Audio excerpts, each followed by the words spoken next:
I start, I'm on the SV, the scout vehicle here, right? I just want to get a couple of last-minute preps for my pandemic supplies. All right, so I'm going to head down to the drugstore right now. I got a couple of things that I'm missing. So I figure I'd take you guys for a nice little ride. It's a beautiful day out.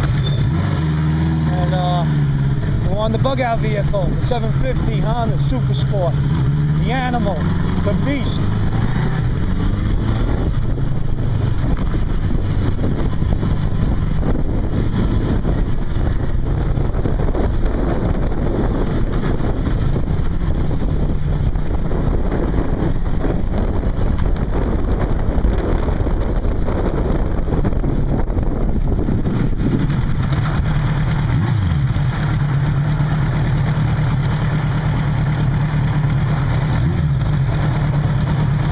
Alright, so basically there's a Rite Aid over here, and there's a Walgreens down further that has a parking lot.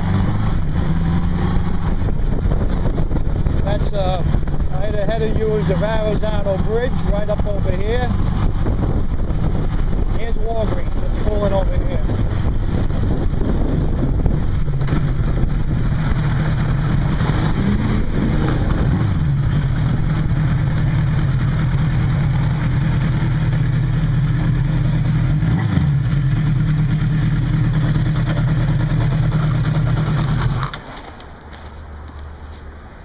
Okay, I guess I'll keep it rolling when I go in.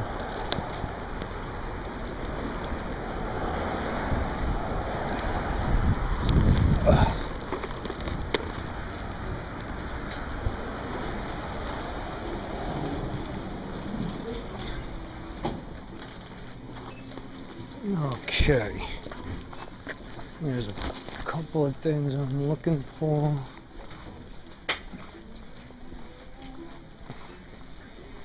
Not much.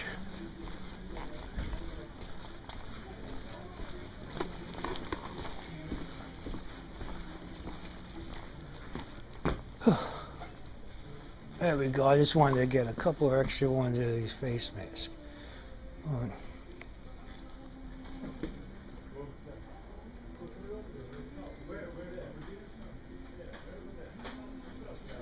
Flu shot posters. Fresh flowers, flu shot. Walk in any time. Get your fresh flowers and a flu shot. Why not? Pump yourself full of monkey piss. Okay, this is a little off topic. This is for you, Fubar. This is the area where John Travolta was walking down the street where he made that video. This is exactly where he was. I'll give you a little walk, alright? There we go. That's for you, Foobie. That's 86th Street. That's where he was. And right here is Lenny's Pizzeria. This is the pizza from Saturday Night Fever, where he stopped and got a slice of pizza. It was Lenny's right here. And I'm going to go in and get a slice of pizza.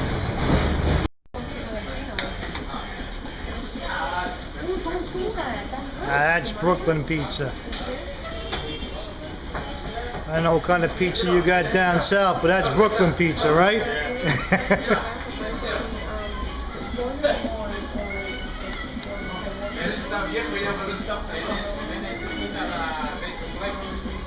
There he is.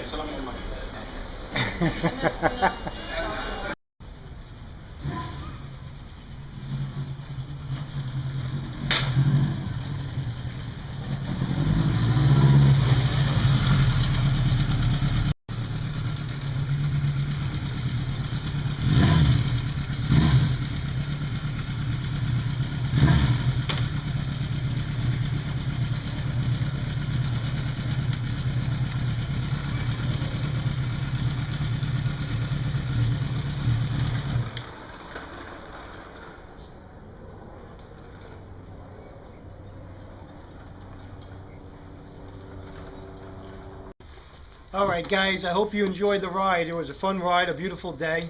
But let's get down to business. Let's talk about this pandemic prepping, which the other day I was thinking about it, and this is why I decided to make this video. I was thinking about it, and I fall short on a pandemic prep, and I'll explain to you why. It's not the lack of aspirins and prep stuff and alcohol and all that. It was a little bit the lack of knowledge that I had towards what do I do when a pandemic happens, right? And let's go into the bat cave and let's do some talking. All right, so I'll see you in a second. It was a beautiful ride. Thanks for coming along. The bat cave, all right? Like I said before, I was thinking about pandemic, right? And I was saying to myself, I was trying to think about what kind of disasters most likely are going to happen, right?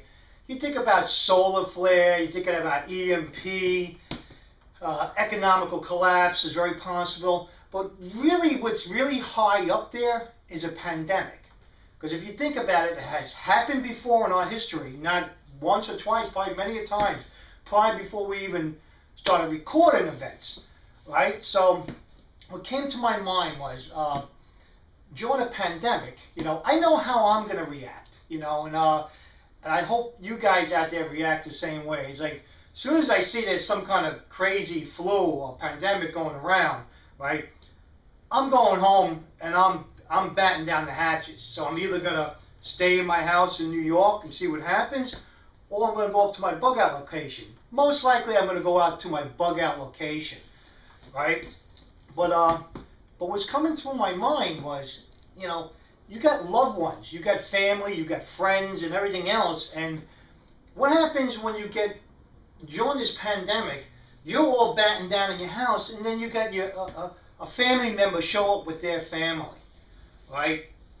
Honestly, you just can't let them in your house. You don't know if they're sick. You don't know where they've been, if they've been exposed to anybody else, right? And you're not going to turn them away, right? Unless you really have to. If somebody is sick, that's a hard decision to make. If there's somebody in that group and their family members or very close friends, it's going to be a hard decision to make, right? Do you let them in the house or not, right? Especially if it's a bad pandemic, if it's one of those really crazy ones, You look at the typical flu. The typical flu affects about maybe 200,000 people in the United States every year.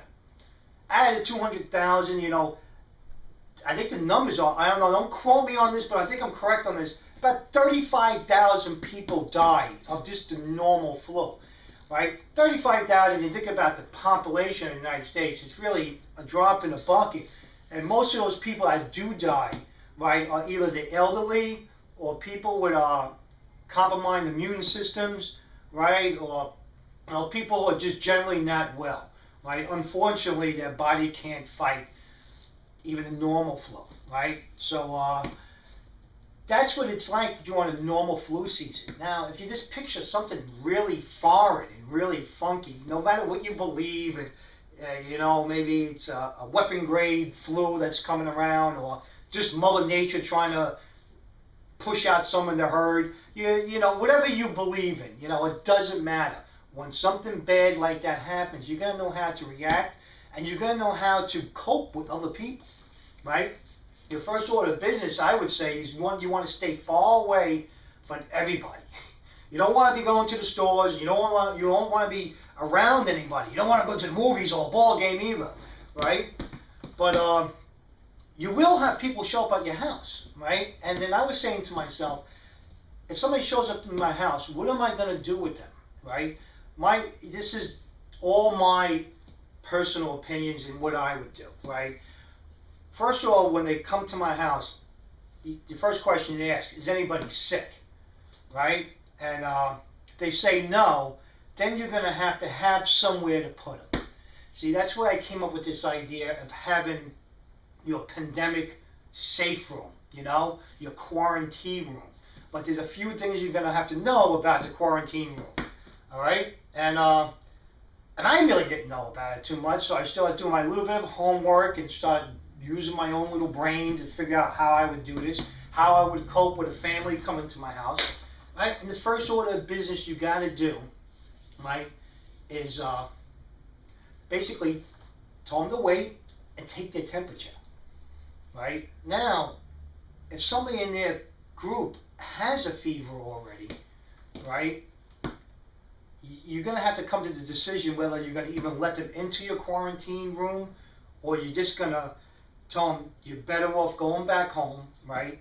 In my opinion, that's what I would have to do. I would say, I'm sorry, you know, it's my family. I can't, somebody's already sick, right? And it would be a hard decision to make. And I just really, it's such a thing I don't even like thinking about, right? But these being a prepper and everything, you've got to deal with these harsh realities, what can happen, right?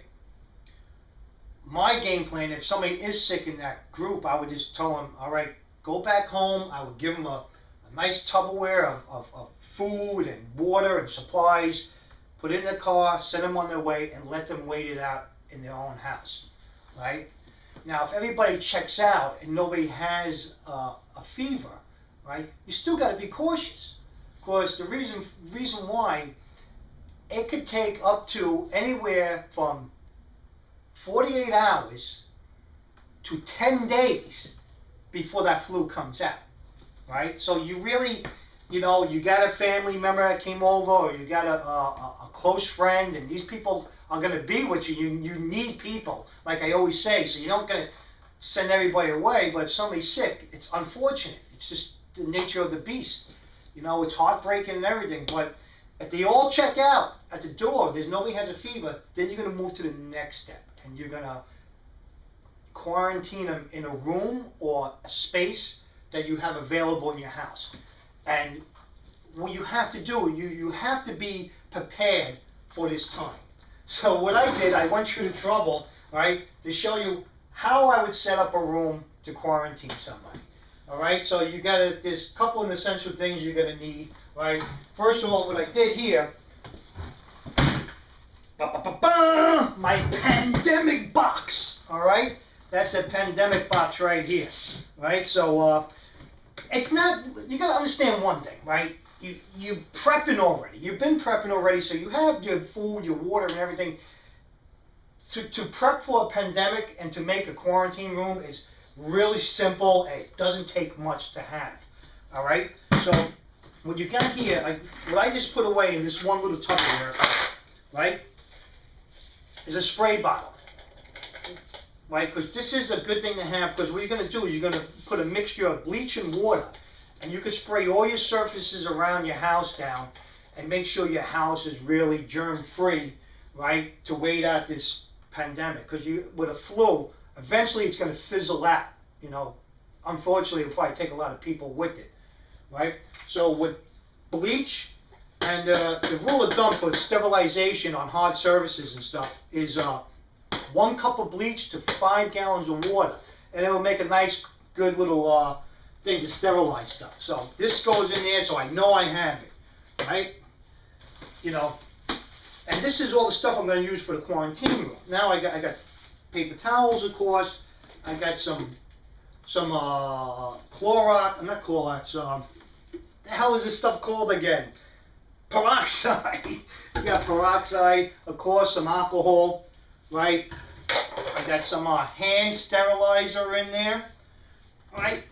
Very important, because when people come to your house and they come to your door, you want to have your masks and your gloves ready, because you don't want to greet anybody, right? And you should really have some eye protection on too, because if the flu is not airborne, once a flu or pandemic goes airborne, man, all bets are off. Then it's the survival of the fittest. But a normal flu, somebody could be talking to you and a piece of saliva could wind up hitting you in the eye. So you want to try to get some kind of eye protection on also. But gloves and this, anybody you greet at your door. All right, so you got your gloves, you got your masks, right? I got a funnel, and I'm going to show you what I'm going to be using that for, right? Carbon monoxide smoke detector, battery operated, because the quarantine room I would make, right, is going to have a heating system in it, and that's going to be heated by a Yukon stove, right? Because if it's the winter, you're going to have a way to heat this room for people to stay in there, and you want to be safe about it. You don't want carbon monoxide killing everybody. The flu don't kill you, carbon monoxide kills you. How stupid is that? All right, I got that in there. Got a staple gun. I got staples and duct tape and more duct tape, right? And here is this is a plastic covering. All right, so this plastic covering is 3.5 mil. All right, that's the thickness of the plastic. And what I will be doing with this plastic once I make a pandemic room, one of the rooms in my house, right? Especially if you live in an apartment, you live in the city, you got to make this a room, a little quarantine quarters. What you want to do, you want to put plastic over the doors. All right, over the door frame, you're going to put. I would put 3 sheets, but you could get away with 2. You put a sheet, and you make sure you staple it around the doorway, right? And it opens this way. You leave a flap open. You want to put some tape where you can tape it closed, right? Then you take another sheet and you make it flap this way. So you get the idea, all right? So your first sheet would open up this way. Your second sheet is going to open up this way, right? With it all stapled around, right? And that's what you're going to be using the plastic for. So remember, this is a 3.5 mil, right? It's a thick plastic. You don't want to buy the cheesy thin plastic. All right, that's the stuff I got in there to get me ready. And the most important thing, a thermometer. All right, because what you want to do when people come to your house, you want to take their temperature before you let them in. You know, anything over 98.5 or whatever it is, you want to start. All right, you got a low-grade fever, something might be happening there, right? And plus, you can monitor them as the people are in the quarantine room. Every day, you take everybody's temperature, you monitor them, and making sure they're doing all right. All right, so let me show you some of the stuff that you're going to put in a quarantine room to make it more comfortable. While I get this stuff together, let's switch to my bug out house. I'm going to show this little shed I have there, which I was thinking about making into a quarantine room up in the mountains. All right, guys, I'm up at my bug out location. All right, this is a little, it's like they call it an office, was connected to the barn here, right? The barn is really in disarray, needs a lot of work. But this one little office over here that's connected to the barn is in pretty decent shape, all right? When I started thinking about the pandemic stuff, right, and I knew I fall short on my pandemic preps, right? And I really started thinking about this more, and then this popped into my mind in this little place, all right? So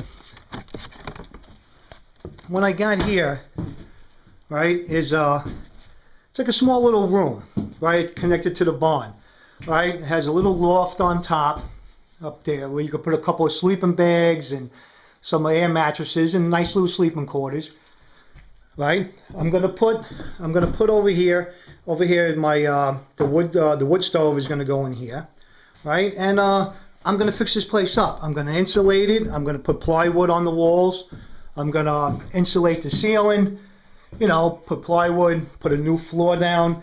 The roof has a couple of leaks in it, and it's not a big area, so I'm going to put a new roof on it. And what else I'm going to put on the roof is I just ordered a small little solar set from Costco's. It's one of those small solar panel kits, right? I'm going to buy a couple of batteries for it and be able to supply this little area with some electricity for a couple of light bulbs and maybe some... you could have a radio going or whatever, you know, just to make it a little bit more comfortable. But once I'm done, I think I'm going to make this place pretty cozy, right? It'd be a nice little holding pen during the pandemic, right? You know, say if I got up here with my family already and, you know, and then you get friends and family that just took their sweet time. Oh, it might get better, it might get better. We're gonna hang out here for a while. But then if it doesn't get better, you're going to have people showing up at your bug out location that you are on the late side, right? So now you're up here already. You're not in the big city, and you're keeping your family safe. And all of a sudden you get these people showing up, friends and family. All right, we're here. You know, we want to come in now. you can't just let them into your house, you know, because you don't know if any one of them are sick, right? Now, if one of them are sick and you let them into the house, that could be the death of your whole family. It could be the death of everybody, right? So what you're going to do, if you have a bug out location and you have an extra room like this, or even a barn, you can even make a section of a barn into a nice sleeping quarters, right? You're going to put them in here. Once this place is fixed up, it's going to be really comfortable. It's going to have heat. It's going to have electricity. I'm making a water system outside with 55-gallon drums that's going to get rain runoff, and you'll be able to, at least to have some water in here too, right? I got an outhouse not too far down the path here, so you also there have an outhouse to go to. Hey, it's old-fashioned, but what are you going to do? An emergency situation, and when you got to go, you got to go. You don't care where you go, right? So, but once I get it done, it's going to be pretty sweet in here. So you're going to have your little sleeping quarters, maybe a little table, and make it as comfortable as you can for somebody, right? So during a pandemic, is what you want to do is you want to put them in here, right, for at least 5 to 7 days to make sure nobody's sick until you start inviting them into your home. All right, so it's a nice little, it's good practice. All right, you don't just want to, when people show up at your house, you just don't want to open your door right away. You got to be safe, especially when it comes to like a pandemic. It's the worst thing in the world, right? All right, so guys, that's what I have here, and it's going to take some work, and I'm going to keep you updated as I do this, you know. Just got to get a little funds together to put the new floor down, the new roof, and I'll show you as it's coming along. All right, guys, and yeah, and hey, it's not only good for just a pandemic. Once I get this place fixed up, no one else it's good for.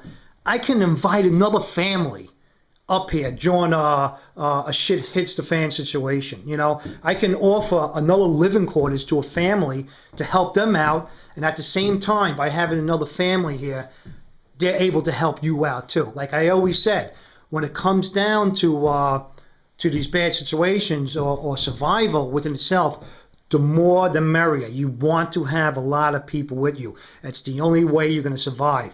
Think you're going to go up to your bug out location and be John Wayne and survive by yourself? I got another thing coming to you. You're not going to make it, right? It might not even be people attacking your house. It might be you as a father and a husband, you break both your legs in an accident. Who's going to take care of your family? Who's going to go out there and hunt? Who's going to go out there and fish? Who's going to go out there and get wood? Your wife and your kids? No. You need people. That's the main thing. So this thing is even is a plus for me when I get it fixed up, because it'd be a good place to hold people during a pandemic, and plus it's a good place to offer somebody, you know, hey, if things go bad, you know, I got a little place you could stay up on my property, no problem. You come there, we work together, right? You always got to have friends, and just, you know, just try to find like-minded people, even if they're not like-minded. The people that you invite up don't have to be preppers. You know, you might invite a family that they never hunted or fished or even been in the mountains their whole life, right? But it's not a hard thing to teach somebody to chop wood. It's not a hard thing to teach somebody how to get water. It's not a hard thing to teach somebody how to shoot a rifle and defend themselves, or even go hunting. I could teach somebody to defend themselves with a rifle in 2 days or even a day. It's not a hard thing. It's not rocket scientist. All right? So here you go. This is the little area I want to share with you, and I'll give you updates as I'm getting done with it, and I'll see you back in the city. This is the little stove that I'm going to be putting into that other quarters I'm making. You know, so you know, it's nice. It's cast iron. All right? It's nice. Get a nice little flame in there. Give it plenty of heat. Look at this. There's a saw in here. Yikes! Hey, you never know. You might need a saw as you're cooking. Who knows? Anyway, but this is the shed I got. I mean, the shed. The little oven I got here. That's gonna go into that little extra quarters. You know, where people could, like I said, during the pandemic, it definitely is more than enough heat for that little room. Look, I got spider webs on me. Yikes! Hey guys, yuck. There we go. So that's the thing I'm going to just put in there. It's not a real big one, but the thing is heavy as a son of a bitch, because I don't know how I'm going to get it in there. I got to get a couple of guys to come help me put it in there. All right. So that's the wood stove. Plenty of heat. You can cook on it and whatever you want to do with it. You know. This is really important during a pandemic situation, is hubcaps. See these things? You could take these things off and you could turn them upside down and cook soup in them. Nah, I'm only joking with you. Okay, yeah, so that's the little place I'm gonna have up in my my bug out location if a pandemic ever happened. Before I let them into my main house, I'm gonna be fixing that whole place up. It's gonna be pretty sweet. It's gonna be a nice little setup. But a lot of you people don't have second locations or bug out places, right? Another good place you could set up as a quarantine place would be a garage, especially when you got a garage not attached to the house, right? And you could use a garage, like right here. This is my garage. I think in the city, if a pandemic happens and I can't get out of the city right away, right, and I get family members coming here, they're going to be quarantined to this place. It doesn't take much to pipe in the Yukon stove, right, and other stuff. I'm going to show you what to do. All right, so like I said, your little bin, you got some plastic, you got your mask, you got your masks, you got your gloves, carbon monoxide, right, tape around. You could staple the plastic around the doorway, or you could use masking tape. But I like to staple it, and then I'll use duct tape around it to really seal it. All right, so you want to seal that doorway with plastic, right? And another important thing you're going to have to do once you get that doorway sealed up, this is basically, you're going to have to do this if you're going to let people into a house and you got one room in your house set aside for a quarantine room, right? You're going to want to put plastic on the door and make sure that door closes on the inside, right? And another important thing you want to do is once that room has the plastic on it, you want to put a window fan inside that room, all right? So the reason why you're going to put a window fan inside that room, like something like this. Let me move this out of the way. All right? Here's your window fan. And what you're going to do is you're going to put this window fan in your window and let it blow out.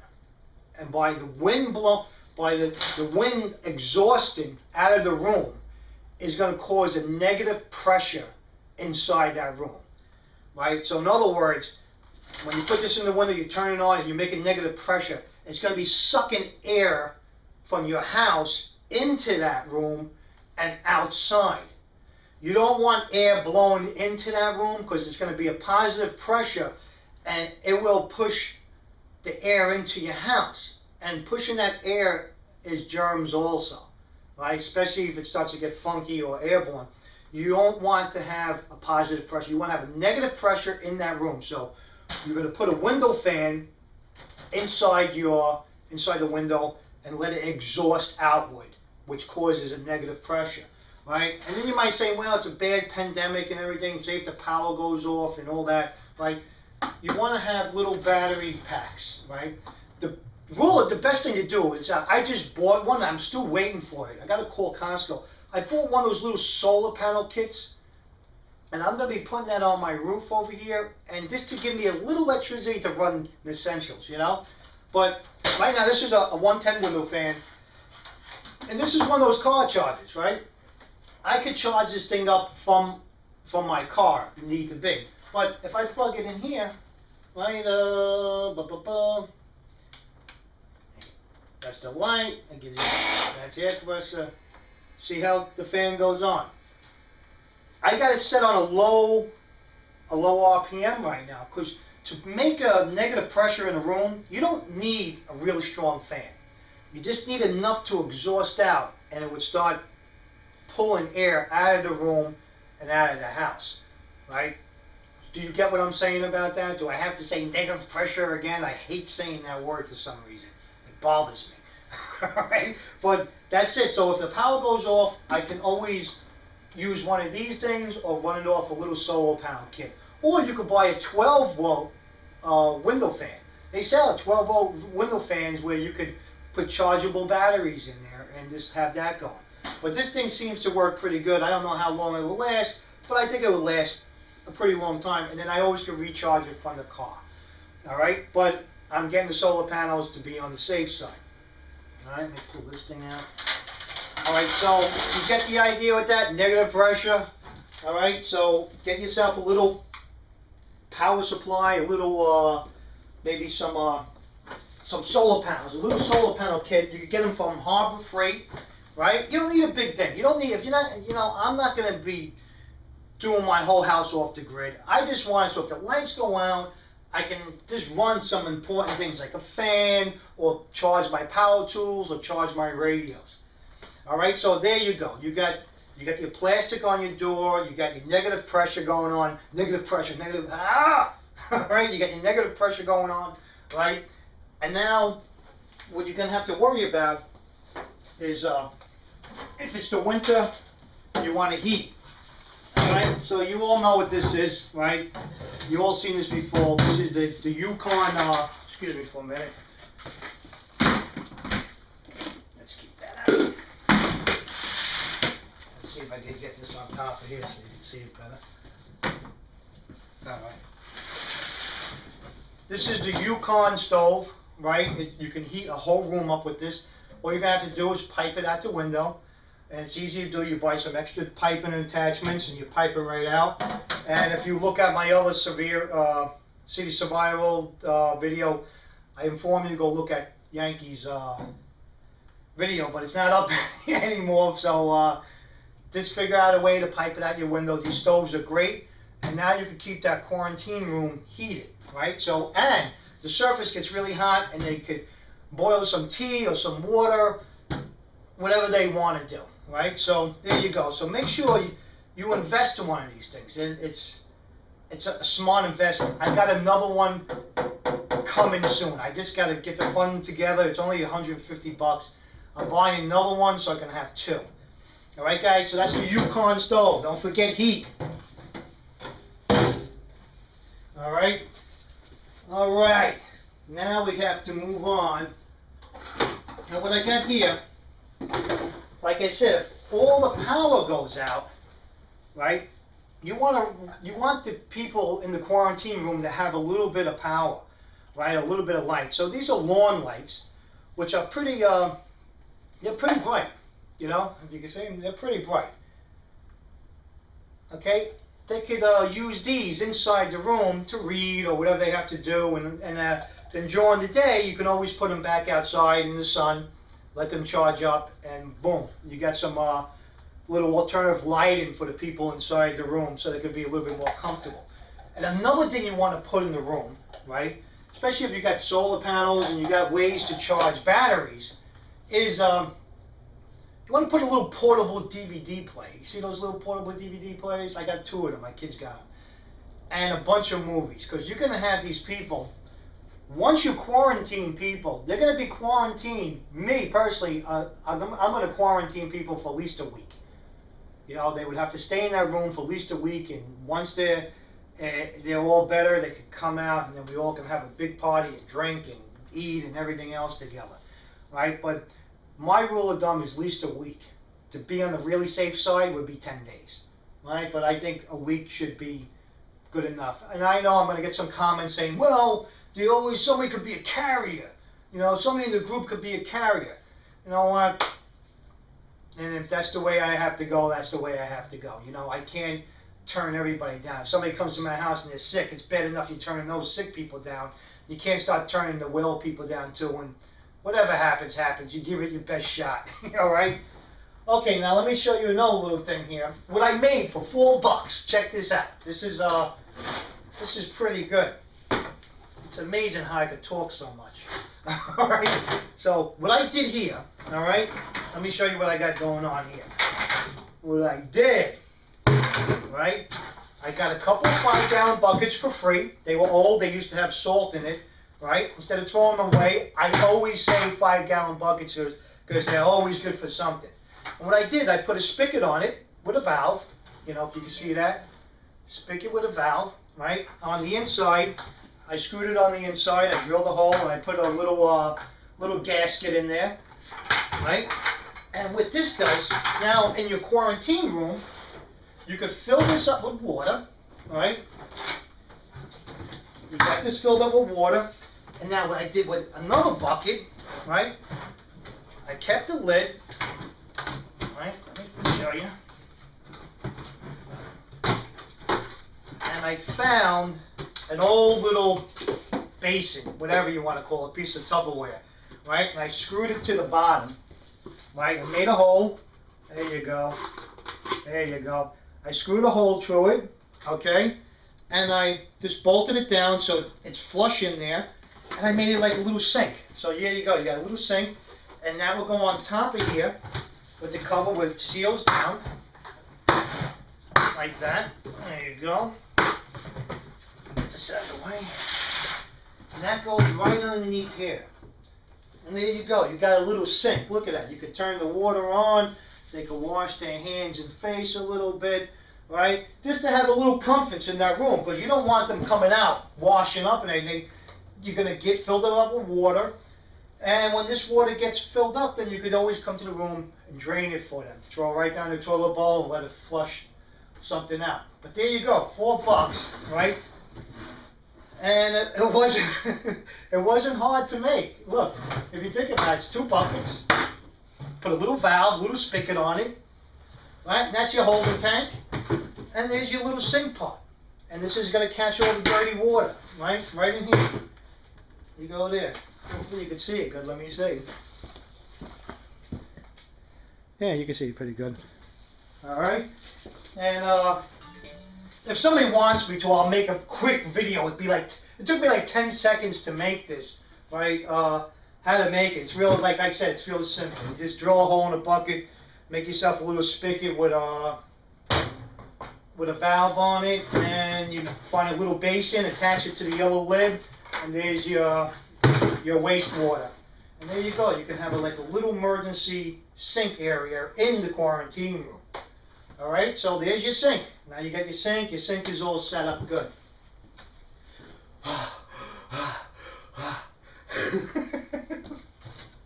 Jesus, I get sick of hearing myself.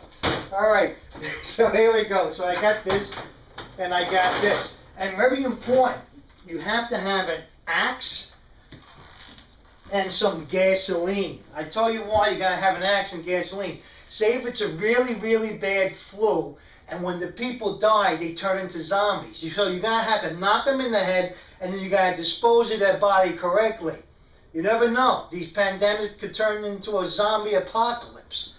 All right, so remember, axe and gasoline, burn the body, chop the head off. I don't know. Who knows if it's gonna a zombie apocalypse. Well, it's fun to think about. All right, so here we go. Now we got the poop poop. All right. Let me move over. See here? This is one of those little, let me see if you can see it good. If I don't gotta move the camera. Yeah, I guess I'll put it up here. Alright? These are one of those little, portable bowls, you know, for sick people when they have to, go to the bathroom. Actually, I stole this from OBX's house because you know that old bastard.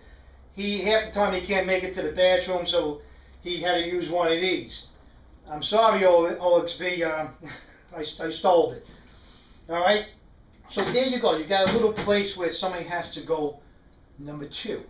All right? So what you're going to do with this, right, is you're going to line it. You're going to have some plastic liners, like garbage liners, right? Hold on a second.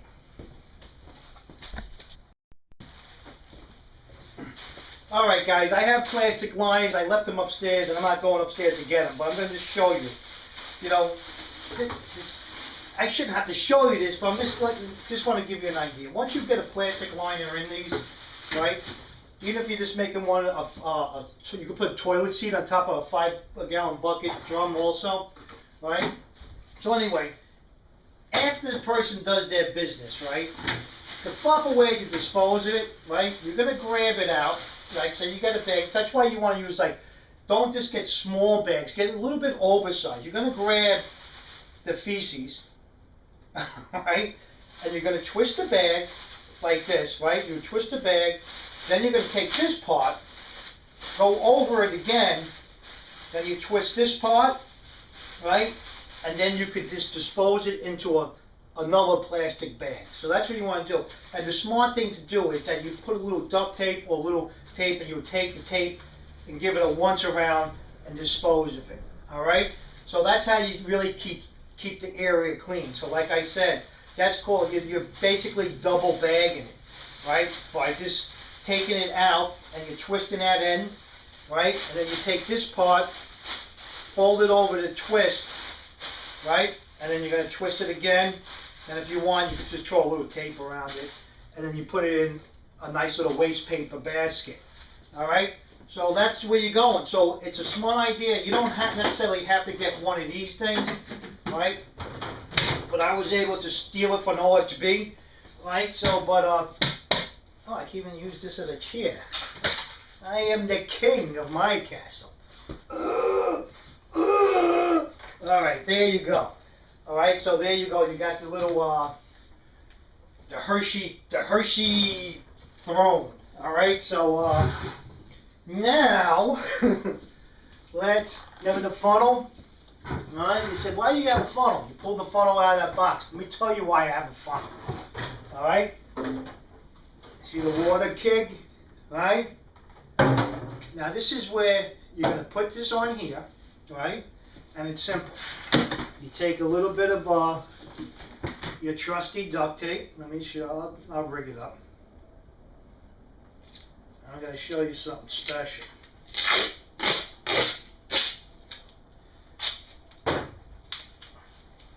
Now you take your duct tape. You go around the bucket like this. You know, I'm doing it fast, but you want to do it neater, right? There you go. See here? It's got a funnel, right? And this is where, you know, you want to rinse this out, right? So in other words, let me try to say this the right way. Okay, the funnel is your urinal. Here you go. You got your urinal, right? And the reason why I put a funnel on it, because I guess it's for the women. You know, they can, you know, do whatever women do over it, right? But there's your urinal. So you got your urinal, right? And what you're gonna do is just have a little extra water on hand, maybe a cup, and after anybody urinates in here, you know, we gotta try to keep sterile. We don't want to smell piss, right? You take a little water, splash it in there, let a little water go in there, and what you're gonna do, right? You're gonna make yourself, out of napkins or anything, you can make yourself a plug, and you're gonna plug that inside the urinal. All right, because you don't want that smell of urine coming out, especially if you got urine in there sitting there for about a week. Right, so you want to just be able to pull the plug out, do your business, splash some water, let it go down, then plug it back up again. All right, so you got your urinal, right?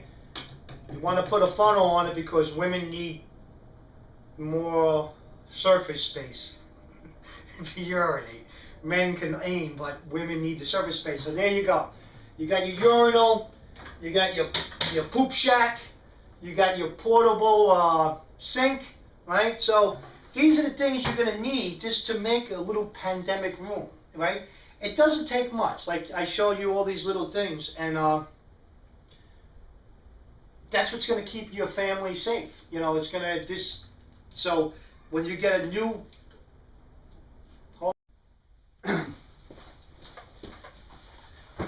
All right, guys, I'm sorry. I had to make a quick phone call. All right, I'm like a motor mouth tonight. I'm like, all right, so, I don't know, leave me a couple of comments and what you think, but this is my idea how to, like, try to keep your family safe from the pandemic, you know? Like I said, you got people coming over, you want to check them out first, right? And make sure they're not sick before you let them in your quarantine room, right? Because it doesn't make sense to let people into who are already sick into your house. You're just asking for trouble. That's my opinion. I know it's going to be a hard call, but to me, if people are sick already, they're better off waiting it out at their place. You give them some food, you give them some provisions. You know, maybe you could even go check in on them once in a while, here and there, but make sure you always have a mask and gloves when you're going anywhere outside during the pandemic. So, I don't know. I don't hear too many people talking about pandemics. I hear a lot of people talking about solar flares and EMPs and zombies and economical collapse, right? Bigfoot, Loch Ness Monster, UFOs, right? We all forget about the pandemic, which is more likely to happen than all the above. All right, so guys, so I don't know if my way is the best way, and I hope you got the sense of how to quarantine a room off, right? Especially if you're going to have that room in your house itself. You want to put that plastic up, like I said, in two sheets, right? You put your first sheet up, staple it all around like this way and halfway down, where you can have a fold to get in. Then you're going to put another sheet up. You're going to staple it around the other way and staple it down and have a fold to get in. So you're going to have two layers, like a two barrier. So one folds this way out, the other one folds the other way out. Okay, so, and remember, negative pressure inside your room. All right, you got your urinals, you got your poo-poo, you got your sink, you got some power, right? Did you notice that in my pandemic preparedness, I don't have any kind of medicines, right? Because I believe if it's a really bad pandemic, you can have all the Theraflu or Tamiflu or aspirins you want. It's not going to help you, right? So I'm not going to stress too much on meds. You know, I have some meds for my family. I have provisions set aside for my family, but I can't stockpile a whole bunch of meds for people coming to my house sick. You know, the only way you're going to get into my house is if you're well, okay? And that's why I always tell everybody, when you got friends and family and you're going to be planning, you got to make sure they see the big picture, right? They got to see the big picture and say, you'd be more than glad to take people in, but come at the appropriate time. Don't sit around your house, right? This is going out to the people that are not prepping, that are going to lean on preppers. Don't sit around your house and think, I still got to go to work. There's a pandemic out, but I have to go to work. You know, hey, I had tickets for that football game. I'm still going to go to that football game. Or I'm going to go see a movie tomorrow. I like that movie that came out, knowing that there's some kind of crazy pandemic going around. Because I know with the swine flu, when that was going around, people were still going to movies and baseball games and everything. It turned out to be nothing, which I knew it was going to be nothing. But say if it wasn't nothing, these people still went to these crowded areas, right? So in other words, I say to the people that are not prepping out there, and you're going to be leaning on a prepper's shoulder, right? Don't be an idiot about it, right? Make sure if something's happening, listen to the prepper that's your friend, right? Because he's going to probably lock his door if you don't listen to him. So remember, you know, you got to jump into action right away. It doesn't hurt to take a few sick days off of work or use a couple of vacation days, right? Your job is going to be there. It's not going to blow up because you're not there. Just to sit and wait to see how this thing pans out, all right? That's it. Hey, my no smoking is going great. I finally got part 5 of my City Survival series out, and I feel good. You know, I think SoCal said too, you get all this renewed energy once you stop smoking, and you know, I feel good. I'm really enjoying it. You know, it's not the easiest thing in the world. I get a little buggy and everything, but I'm like a nervous freak as it is, and like this is even making me more crazy. But I have fun. I like feeling alive, like a human being was supposed to feel like that. All right, guys, live for today, prep for tomorrow, and I'll see you guys next time with part 6. I don't know what it's going to be about. I have to think of something. All right, guys, see you next time. Caterpillar. I think these are called woolly bears, right? And I got this other caterpillar over here. I don't know what the hell that one is, but it looks like a Brooklyn alley cat. Look at him. Ooh. Whoa, calm. Look at him. That's a woolly bear. Can somebody tell me what they grow into, or whatever they do? They manifest into a moth or a butterfly. I don't know. All right. Has nothing to do with prepping, but I'm just curious.